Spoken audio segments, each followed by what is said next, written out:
Olá pessoal, boa noite.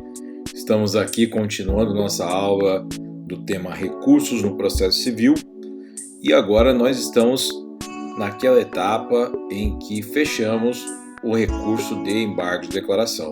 A aula passada foi a aula sobre agravo interno, não é? Nós conversamos aqui um pouquinho o agravo regimental e passamos em seguida a aula de embargo de declaração. Então passamos a analisar ponto por ponto os temas fundamentais envolvendo esse recurso e agora chegou aquela hora que eu prometi para vocês que nós vamos ler juntos o Código de Processo Civil, artigo 994, 1022 a 1026. Lembrando que o 994 é a previsão dos recursos no processo civil e o 1022 a 1026 se trata do processamento em si dos embargos de declaração, o rito dos embargos de declaração previsto no Código, tá bom? Em seguida vamos fechar essa aula com a leitura das súmulas 98 e 579, que são súmulas importantes nesse tema do recurso de embargo de declaração. Importante que nós salientemos que as súmulas são fundamentais para que vocês tenham sucesso em provas e na prática jurídica. Tá? Súmulas são um resumo de jurisprudências consolidadas, reiteradamente consolidadas no âmbito das Cortes Superiores, Supremo Tribunal Federal, Superior Tribunal de Justiça. Então vamos lá, pessoal, vamos passar aí a nossa análise do tema recurso de embargo de declaração no Código de Processo Civil. Então, iniciando aqui, lembrando que eu estou usando o aplicativo do Vadimeco Brasil, né, que é um Vadimeco que se atualiza constantemente. Você compra ele uma vez só e ele se atualiza ano após ano, então não é necessária essa revisão. Eu gosto muito desse aplicativo, tá? E recomendo para vocês aqui. Então vamos lá. Bom, gente, tem duas opções utilizando esse Vadimeco aqui, eletrônico. Nós podemos rolar assim, ou podemos digitar diretamente o artigo aqui, ó, onde vocês estão vendo. Mas a gente vai rolar porque a gente vai analisar artigo por artigo. Se eu digitar aqui, só aparece aquele artigo que eu digitei, o resto some, tá bom? Então, indo para cá, 996. Vamos lá. 994, perdão. Pronto. Olha lá. Título 2, recursos. Capítulo, disposições gerais. Ou seja, tudo aquilo que se aplica nos âmbitos de todos os recursos estão previstos aqui nesse capítulo 1. 994. São cabíveis os seguintes recursos. Estudamos todos esses, apelação, agravo de instrumento, agravo interno, e agora entramos em embargos de declaração. Então a previsão dos embargos de declaração no âmbito do processo civil está aqui, né? No 994, caput, inciso 4. Tá certo? Aí nós temos os parágrafos ali no artigo seguinte, que não são tão relevantes para a gente nesse momento. Passamos em seguida, propriamente, a análise dos artigos que tratam do processamento dos embargos de declaração, que é o 1022 a 1026. E aqui está previsto, capítulo 5, né, daquele título dos recursos dos embargos de declaração, artigo 22. Cabe embargos contra qualquer decisão judicial.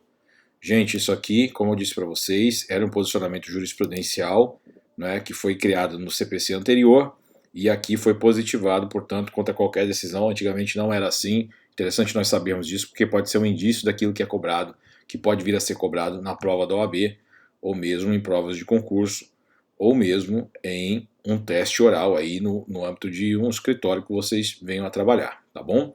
Aí tem as finalidades aqui do recurso. Para que ele serve? Qual é o propósito desse recurso? Bom, o recurso aqui ele serve para esclarecer obscuridade ou eliminar contradição. Então, obscuridade, contradição, omissão ou erro material.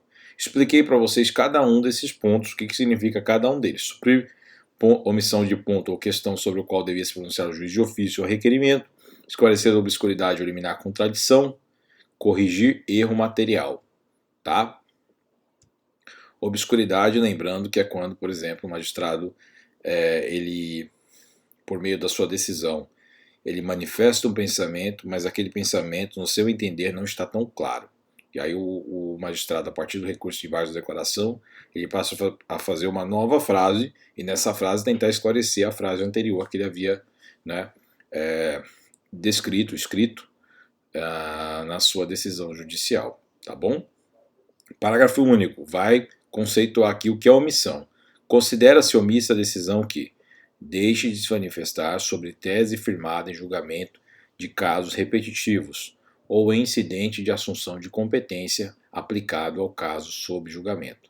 Gente, é o seguinte, esse caso, tanto quanto o inciso 2, contidos no parágrafo único, o que ele conceitua, o que é omissão, na visão do Código, considera-se omissão a decisão que incorre em qualquer das condutas descritas no 489, parágrafo 1. Gente, no fundo aqui, isso se trata naquela hipótese em que as partes, no caso o recorrente, o peticionante, ele coloca uma jurisprudência que na visão dele se encaixa perfeitamente ou de uma maneira muito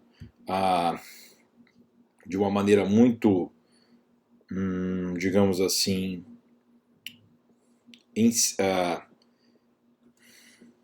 deixa eu procurar a palavra, de uma maneira indiciária, né? Ou seja, é uma jurisprudência que, por aplicação analógica, se encaixaria perfeitamente aquele caso concreto. Então tem uma aplicação frontal, né? Ou seja, a jurisprudência é exatamente criada para casos iguais àqueles, que está sendo processado e julgado naquele momento, ou se não, é uma jurisprudência que a lógica de decidir e a situação narrada no caso concreto são de tamanha similitude que a aplicação é racionalmente óbvia. Não é? Não há razões para que você não aplique aquela razão de decidir naquele tipo de caso concreto. Então, nesse caso, gente, nós temos aqui a necessidade de, caso a jurisprudência não seja aplicada, o magistrado ele assinale, ele fundamente o porquê que não está aplicando aquele raciocínio no caso concreto. Isso é aquela hipótese que nós já conhecemos ou ouvimos falar do distinguishing, tá? Distinguishing. Então isso aqui tá aqui, eu vou escrever para vocês. Vocês estão olhando, tá? Distinguishing, ok? Então isso diz respeito àquela hipótese do distinguishing, que é na verdade distinção. Não é bem claro para a gente que é uma palavra latina, inclusive aplicada aqui em inglês, mas no fundo significa distinção. Distinção do quê? O que as cortes superiores e a doutrina buscam caracterizar com essa palavra? Distinguishing seria uma maneira de você distinguir aquele caso concreto do caso concreto e do raciocínio derivado do caso concreto que criou a jurisprudência. Então, o que você quer dizer no fundo é o seguinte, olha, essa jurisprudência, né, que é um compêndio de julgados sobre um determinado raciocínio, não se aplica a esse caso concreto, porque há circunstâncias desse caso concreto que fazem com que a lógica dessa jurisprudência não incida de uma maneira harmônica com aquilo que o raciocínio lógico-jurídico, exige para esse caso concreto, né? Então, é necessário você fazer uma separação entre a intenção das cortes superiores a editarem aquela súmula com aquele caso concreto que se está buscando aplicar a inteligência daquela súmula. Então, é uma distinção. Você quer dizer que aquele caso concreto não tem a ver com os outros casos concretos que fundamentaram a criação da jurisprudência. Isso é o distinguishing, que é uma palavra muito importante, tá? Que às vezes até em prova objetiva isso cai. O que é distinguishing? Aí vai falando lá, né? Ou te dá um caso concreto e fala, isso é distinguishing? Isso é tarará? Ou isso é piriri? Enfim, é dessa maneira que cai, tá bom? Podemos até procurar em breve um exercício que fale sobre isso. E lembrando aqui a redação do 489, gente. Não se considera fundamentada qualquer decisão judicial, seja ela interlocutória, sentença ou acórdão, que se limitar à indicação, reprodução, parágrafo de ato normativo, sem explicar sua relação com a causa ou questão decidida. Empregar conceitos jurídicos indeterminados, sem explicar o motivo do concreto de sua incidência no caso. Gente, interessante. Eu cansei de ver decisões dessa maneira construída.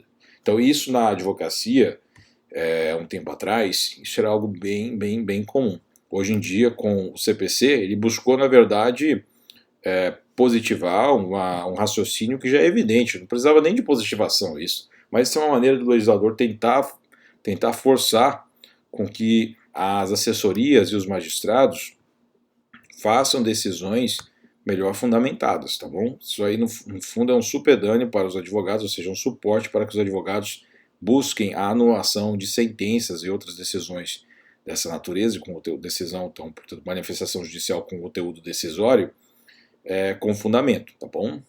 E aí lembrando aqui que não enfrentar todos os argumentos deduzidos no processo, capazes de, em tese, infirmar a conclusão adotada pelo julgador, se limitar a invocar precedente ou enunciado de súmula sem identificar seus fundamentos determinantes, nem demonstrar que o caso sob julgamento se ajusta àqueles fundamentos.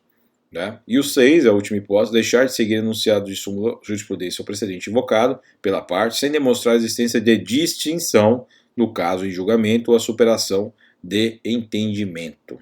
Tá bom, pessoal? E aí o cabimento, então, dos embargos de declaração são nessas 4 hipóteses: obscuridade, contradição, omissão, erro material. E se conceitua o que é omissão. Vamos passar, então, agora a análise do 1023, gente. 1023.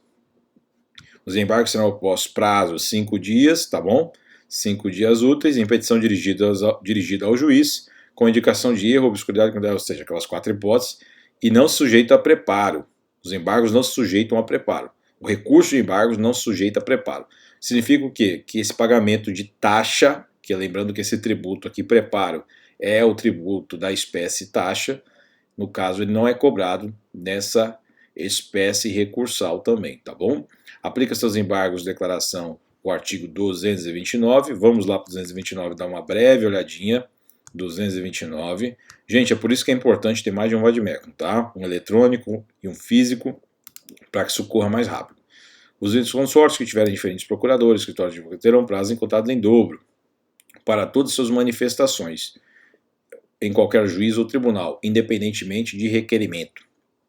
Cessa a contagem do prazo em dobro se havendo apenas 2 réus, é oferecida defesa por apenas um deles. Não se aplica o disposto no caput aos processos em autos eletrônicos. Então vocês veem aqui que o 229, aqui no âmbito do Tribunal de Justiça, não tem quase aplicação, porque os processos, em regra, são todos eletrônicos. A virtualização dos processos está completa praticamente no âmbito do Tribunal de Justiça. Justiça Federal, no entanto, não está completa, ainda tem muitos autos físicos, né? Então, portanto, o 229 vai valer aí para quem vai atuar na esfera federal, que não vai ser todo mundo, tá? O juiz intima o embargado, claro, tem 5 dias também, né? E, no caso, a intimação do embargado é só na hipótese de que haja efeitos infringentes, que eu já expliquei para vocês, que é quando há a possibilidade do juiz modificar o julgado. Então, a contrário senso, ou seja, o que se deduz da afirmação aqui que não está... que está omitido, uma informação omitida no parágrafo 2º, é que não é necessário intimar o embargado para se manifestar caso você não vá aplicar efeitos infringentes dos embargos de declaração. Passando agora, gente, por 1024. 1024, nós temos que o juiz julga em 5 dias, então, ó, prazo para o recurso de embargos, 5 dias. Contra-razões no embargos quando há efeitos infringentes, 5 dias. Prazo para o juiz julgar, 5 dias. Úteis, tá? Agora, o que acontece? O magistrado é tido pelo CPC como os prazos dirigidos aos magistrados como prazos impróprios. Ou seja, não necessariamente o juiz vai ter que se submeter a isso ou justificar o porquê se submeteu. Claro que se houver um questionamento, ele provavelmente vai alegar excesso de serviço na vara, insuficiência de servidores, e isso não vai ser questionado porque é a praxe que se encontra, né, do cabo a rabo no Brasil em função da máquina judiciária. Nunca, aliás, todo serviço público nunca conseguir fazer à frente a necessidade de serviço existente aí demandada pela sociedade. Então 5 dias é o prazo, mas aí o prazo é impróprio. Isso é o conceito de prazo impróprio. Prazo próprio é aquele dos recursos 5 dias para as partes recorrerem. Nesse caso, se você perdeu, você dança, né? Preclui, já era, perdeu, e aí só resta aceitar a decisão. Então, parágrafo 1º. Nos tribunais, o relator apresentará os embargos em mesa na sessão subsequente. Proferindo voto e não havendo julgamento na sessão, será o recurso incluído em pauta automaticamente. Então, normal, gente, isso aqui é só o relator do processo dos embargos de declaração em 2º grau como é que ele vai apresentar esse voto dele nos embargos de declaração para o órgão colegiado, né?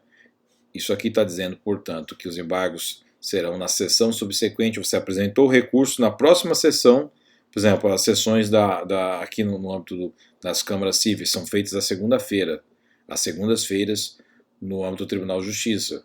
E aí, se você interpor os embargos de declaração na segunda-feira à tarde, na segunda-feira que vem, então, na sessão subsequente, será incluído, né, em pauta. E se não houver julgamento nessa sessão, ou seja, você pode incluir o pauta, o relator colocar, mas os demais julgadores não se manifestarem por não haver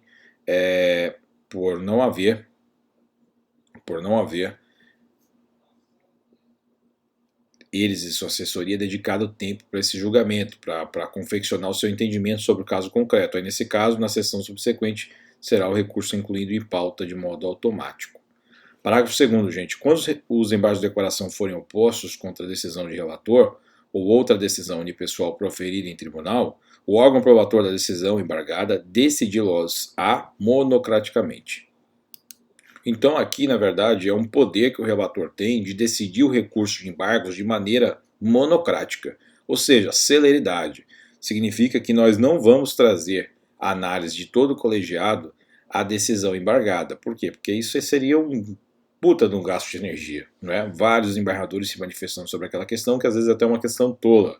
Então, caso você ajuize o recurso de embargos de declaração, interpõe um recurso de embargos de declaração contra a decisão do relator, o relator, com seus poderes monocráticos, né, ele poderá julgar aquele seu recurso indeferindo-o, e aí, caso você não aceite, você entra com o agravo interno, tá bom?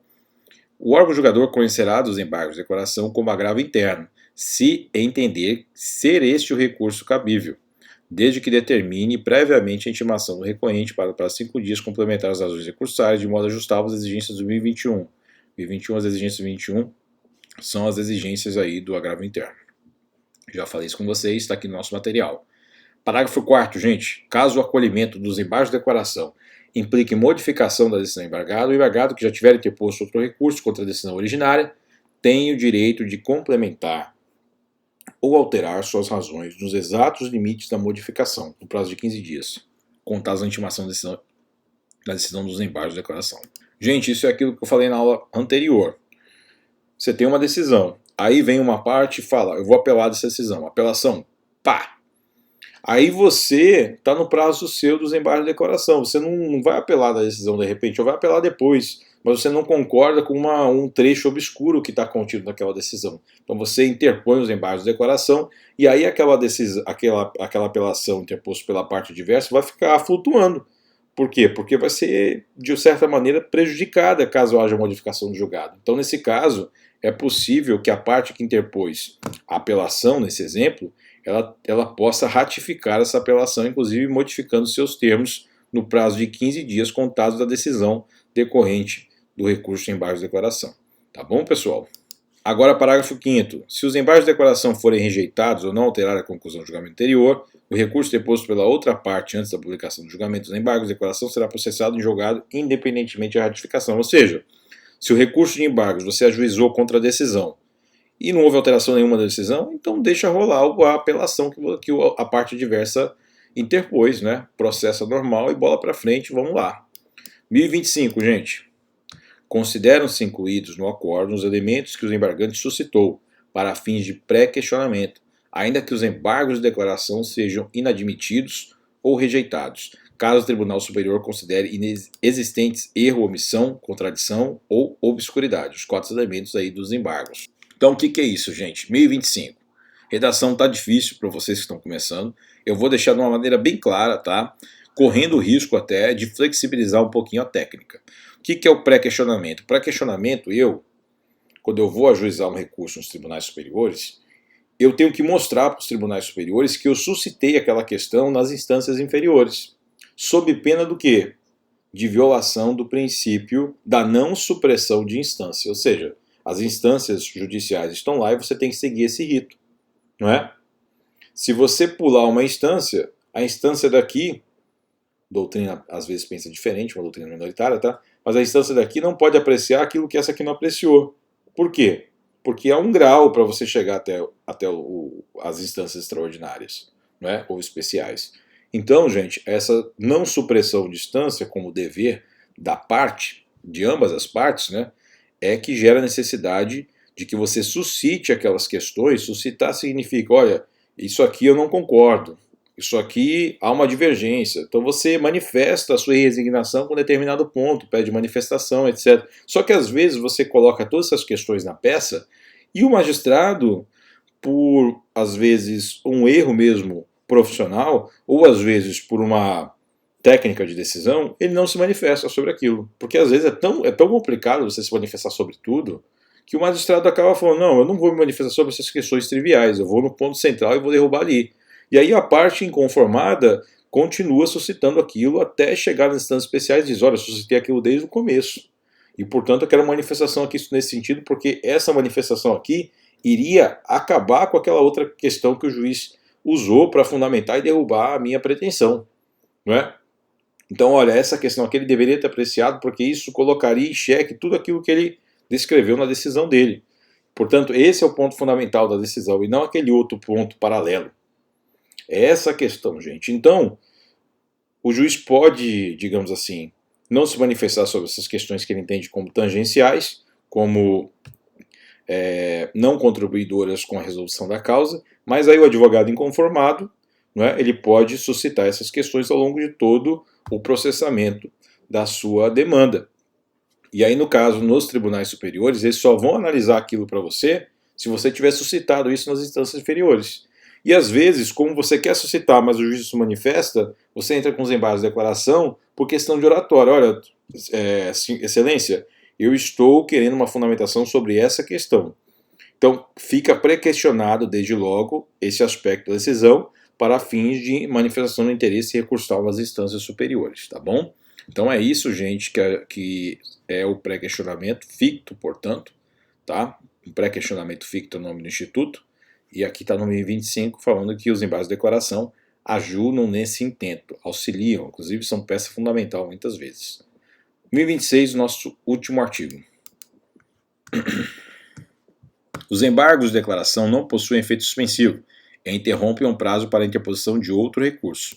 Então, gente, quando eu interponho ou ajuizo a petição de recursal de embargos de declaração, bom, o prazo recursal dos outros recursos que estava correndo em paralelo, ele é interrompido. Então a apelação é 15 dias úteis e embargos de declaração é 5. Se eu interpus no último dia, no quinto dia, então eu não tenho só 10 dias para interpor a apelação depois, eu tenho 15 dias para interpor a apelação, né? Então os embargos de declaração não possuem efeito suspensivo, ou seja, o processamento das tutelas contidas na decisão judicial pode mandar bala, efetivar aquilo que foi decidido. Você, por exemplo, tem reintegração de posse de um terreno, você na sentença ganhou isso, né? E não há apelação interposta, você já pode sair efetivando essa decisão de cara, né? Por mais que a parte que perdeu, ou seja, os invasores, vamos contar assim, os invasores perderam na sentença, e portanto você tem a tutela que te confere a reintegração de posse. Nesse caso, se os invasores ajuizarem embargos de declaração, a petição recursal de embargos de declaração, isso não vai suspender o efeito da decisão, você já pode sair tirando o pessoal de lá, não é? Mas interrompe o prazo para as pessoas e para você, inclusive, interpor o recurso de apelação, entre outros recursos aí que você queira eventualmente interpor, se forem cabíveis. Parágrafo 1º, gente. A eficácia da decisão monocrática ou colegiada poderá ser suspensa pelo respectivo juiz ou relator, se demonstrada a probabilidade de provimento do recurso, ou sendo relevante a fundamentação, se houver risco de dano grave ou de difícil reparação. Gente, o que é importante aqui? Poderá ser suspensa pelo respectivo juiz ou relator. Tá? Aí, se demonstrada a probabilidade de provimento, risco grave. Então, isso aqui é o eventual efeito suspensivo conferido aos embargos de declaração. Eventual por quê? Porque é necessário que conforme eu coloquei no material, é necessário que você obedeça os requisitos contidos também na tutela liminar, não é? Na tutela liminar, que são os requisitos da probabilidade do direito invocado e do risco de dano grave de difícil reparação. O famoso fumus boni iuris e periculo in mora. Tá bom, gente? Então, é possível que haja efeito suspensivo nos embargos de declaração? É possível, porém não é a regra. Tá? Parágrafo 2º. Quando manifestamente protelatórios, os embargos de declaração, o juiz ou tribunal, em decisão fundamentada, tá? Condenará o embargante a pagar ao embargado multa, não excedente a 2% sobre o valor da causa.